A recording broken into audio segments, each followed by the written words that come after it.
আজকের গল্প তোতা কাহিনী লিখেছেন রবীন্দ্রনাথ ঠাকুর। এক যে ছিল পাখি, সে ছিল মূর্খ। সে গান গাহিত, শাস্ত্র পড়িত না, লাফাইত উড়িত, জানিত না কায়দা কানুন কাকে বলে। রাজা বলিলেন, এমন পাখি তো কাজে লাগে না, অথচ বনের ফল খাইয়া রাজহাটে ফলের বাজারে লোকসান ঘটায়। মন্ত্রীকে ডাকিয়া বলিলেন, পাখিটাকে শিক্ষা দাও। রাজার ভাগিনাদের উপর ভার পড়িল পাখিটাকে শিক্ষা দিবার। পণ্ডিতেরা বসিয়া অনেক বিচার করিলেন। প্রশ্নটা এই, উক্ত জীবের অবিদ্যার কারণ কি?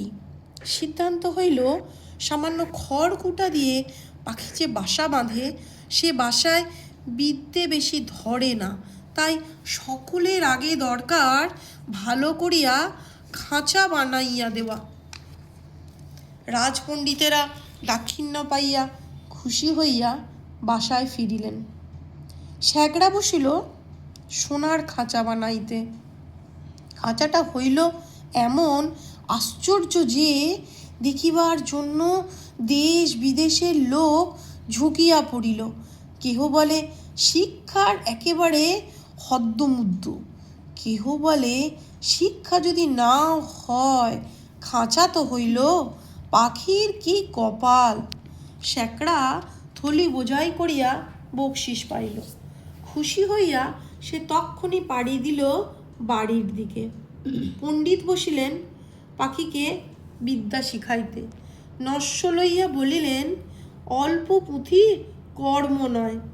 ভাগিনা তখন পুঁথি লিখকদের তলব করিলেন। তারা পুঁথির নকল করিয়া এবং নকলের নকল করিয়া পর্বত প্রমাণ করিয়া তুলিল। যে দেখিল সেই বলিল, সাবাস, বিদ্যে আর ধরে না। লিপিকরদের দল পারিতোষিক লইয়া বলদ বোঝাই করিয়া তক্ষুনি ঘরের দিকে দৌড় দিল। তাদের সংসারে আর টানাটানি রহিল না।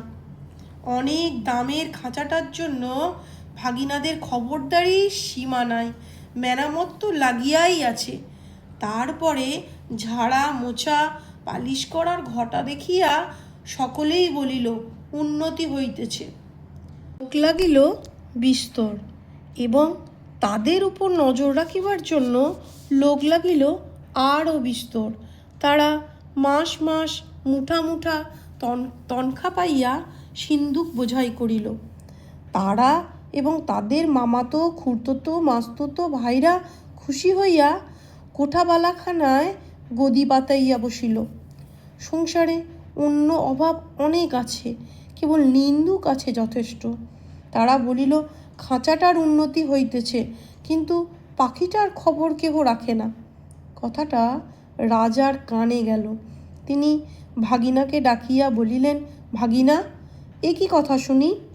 ভাগিনা বলিল, মহারাজ, সত্য যদি শুনিবেন তবে ডাকুন শ্যাকরা, পণ্ডিতদের, লিপিকাদের ডাকুন, যারা মেরামত করে এবং মেরামত তদারক করিয়া বেড়ায়।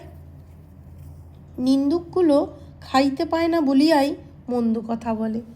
জবাব শুনিয়া রাজা অবস্থাটা পরিষ্কার বুঝিলেন, আর তক্ষুনি ভাগিনার গলায় সোনার হার চড়িল। শিক্ষা যে কি ভয়ঙ্কর তেজে চলিতেছে, রাজার ইচ্ছে হইল স্বয়ং দেখিবেন। একদিন তাই পাত্র মিত্র অমাত্য লইয়া শিক্ষাশালায় তিনি স্বয়ং আসিয়া উপস্থিত। দৌড়ির কাছে অমনি বাজিল শাঁখ, ঘণ্টা, ঢাক, ঢোল, কাড়া, নাকাড়া, তুড়ি, ভেড়ি, দামামা, কাশি, মাসি, কাঁসর, খোল, করতাল, মৃদঙ্গ, জগঝম্প। পণ্ডিতেরা গলা ছাড়াইয়া টিকি নাড়াইয়া মন্ত্রপাঠে লাগিলেন। মিস্ত্রি, মজুর, শ্যাকরা, লিপিকর, তদারক, নবিশ আর মামাতো, পিস্ততো, খুড়তো এবং মাস্তুতো ভাই জয়ধ্বনি তুলিল। ভাগিনা বলিল, মহারাজ, কাণ্ডটা দেখিতেছেন? মহারাজ বলিলেন, আশ্চর্য, শব্দ কম নয়। ভাগিনা বলিল, শুধু শব্দ নয়, পিছনে অর্থও কম নাই। রাজা খুশি হইয়া দেউড়ি পার হইয়া যেই হাতিতে উঠিবেন, এমন সময় নিন্দুক ছিল ঝোপের মধ্যে গা ঢাকা দিয়া। সে বলিয়া উঠিল, মহারাজ, পাখিটাকে দেখিয়াছেন কি? রাজার চমক লাগিল। বলিলেন, ওই যা, মনে তো ছিল না, পাখিটাকে দেখা হয় নাই। ফিরিয়া আসিয়া পণ্ডিতকে বলিলেন, পাখিকে তোমরা কেমন শেখাও তার কায়দাটা দেখা চাই। দেখা হইল, দেখিয়া বড়ই খুশি। কায়দাটা পাখিটার চেয়ে এত বেশি বড় যে পাখিটাকে দেখাই যায় না, মনে হয় তাকে না দেখিলেও চলে। রাজা বুঝিলেন আয়োজনে ত্রুটি নাই, খাঁচায় দানা নাই, পানি নাই, কেবল রাশি রাশি পুঁতি হইতে রাশি রাশি পাতা ছিঁড়িয়া কলমের ডগা দিয়া পাখির মুখের মধ্যে ঠাসা হইতেছে। গান তো বন্ধই, চিৎকার করিবার ফাঁকটুকু পর্যন্ত বোঝা। দেখিলে শরীরে রোমাঞ্চ হয়। এবারে রাজা হাতিতে চড়িবার সময় কানমলা সর্দারকে বলিয়া দিলেন, নিন্দুকের যেন আচ্ছা করিয়া কান মলিয়া দেয়া হয়। পাখিটা দিনে দিনে ভদ্র দস্তুর মতো আধমরা হইয়া আসিল। অভিভাবকেরা বুঝিল বেশ আশাজনক, তবু স্বভাব দোষে সকালবেলায় আলোর দিকে পাখি চায় আর অন্যায় রকমের পাখা ঝটপট করে। এমনকি এক একদিন দেখা যায় সে তার রোগা ঠোঁট দিয়ে খাঁচার শলা কাটিবার চেষ্টায় আছে। কোতোয়াল বলিল, এ কি বেয়াদবি! তখন শিক্ষামহলে হাপড় হাতুড়ি আগুন লইয়া কামার আসিয়া হাজির। কি দমাদ্দম পিটানি! লোহার শিকল তৈরি হলো, পাখির ডানাও গেল কাটা। রাজা সম্বন্ধীরা মুখ হাঁড়ি করিয়া মাথা নাড়াইয়া বলল, এ রাজ্যে পাখিদের কেবল যে আক্কেল নাই তা নয়, কৃতজ্ঞতাও নেই। তখন পণ্ডিতেরা এক হাতে কলম এক হাতে সরকি লইয়া এমনই কাণ্ড করিল যাকে বলে শিক্ষা। কামারের পসরা বাড়াইয়া কামারগিন্নির গায়ে সোনা দানা চড়িল এবং কোতোয়ালের হুঁশিয়ারি দেখিয়া রাজা তাকে শিরোপা দিলেন। পাখিটা মরিল। কোন কালে যে কেউ তা ঠহর করিতে পারি নাই। নিন্দুক লক্ষ্মী ছাড়া রটাইল, পাখি মরিয়াছে। ভাগিনাকে ডাকাইয়া রাজা বলিলেন, ভাগিনা, এ কি কথা শুনি? ভাগিনা বলিল, মহারাজ, পাখিটার শিক্ষা পুরো হইয়াছে। রাজা শুধাইলেন, ও কি আর লাফায়? ভাগিনা বলিল, আরে রাম, ও কি ওড়ে? না। আর কি গান গায়? না। দানা না পাইলে আর কি চেঁচায়? না।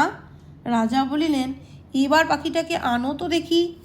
পাখি আসিল, সঙ্গে কোতোয়াল আসিল, পাইক আসিল, ঘোড়াসওয়ার আসিল। রাজা পাখিটাকে টিপিলেন। সে হাঁ করিল না, হুঁ করিল না, কেবল তার পেটের মধ্যে পুঁতি শুকনো পাতা খসখস গজগজ করিতে লাগিল। বাইরে নব বসন্তের দক্ষিণ হাওয়ায় কিশালয়গুলি দীর্ঘ নিঃশ্বাসে মুখরিত বনের আকাশ আকুল করিয়া দিল। নমস্কার।